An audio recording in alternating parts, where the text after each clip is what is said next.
রাধে রাধে, নমস্কার বন্ধুরা। আপনাদের প্রাকৃতিক একটা সৌন্দর্য দেখাচ্ছি অনেক দিন পর। আমাদের এদিকে সচরাচর দেখা যায় না, এদিকে দেখা যায়। দেখাচ্ছি দেখুন।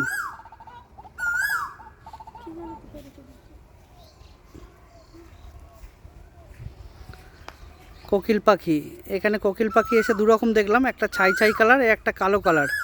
এবার কালোটা মনে হয় হয়তো কালোটা মনে হয় হয়তো ছেলে কোকিল বা কি জানি না, আমার জানা নেই। আপনারা যদি কেউ জেনে থাকেন আমাকে বলবেন।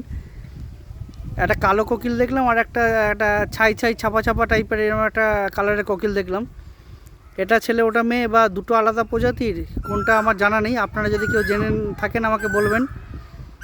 খুব সুন্দর। আমাদের ওদিকে অনেক ছোটোবেলায় দেখেছিলাম, বাড়িতে দাদুর কাছে ছিল, একটা পুষেছিল, তখন খুবই ছোট ছিলাম।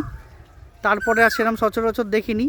এদিক ওদিক মাঝে সাঝে রাস্তাঘাটে যেতে আসতে আওয়াজ শুনেছি, কিন্তু চোখে দেখা হয় না। এই রিজুদের বাড়িতে এসে মালঞ্চতে বট গাছে কোকিল পাখিটা সারাদিন বসে থাকে। দিনের বেলা যতক্ষণ সূর্যের আলো থাকে ততক্ষণ এর ডাকটা শোনা যায়, খুবই ভালো লাগে। কটকটে লাল চোখ একদম। আর কাকের সাথে একসাথে বসে থাকলে যারা চেনে না তারা চিনতে পারবে না, বুঝতে পারবে না। তো ওর আওয়াজটা দেখেই সাধারণত বোঝা যাচ্ছে এটা কোকিল। বসন্তের এখন কোকিলের ডাক একটা মধুর সৌন্দর্যর ব্যাপার। খুব সুন্দর, ভালো লাগলো দেখে অনেক দিন পর। দারুণ পরিবেশ। রাখলাম। রাধে রাধে বন্ধুরা, ভালো থাকবেন।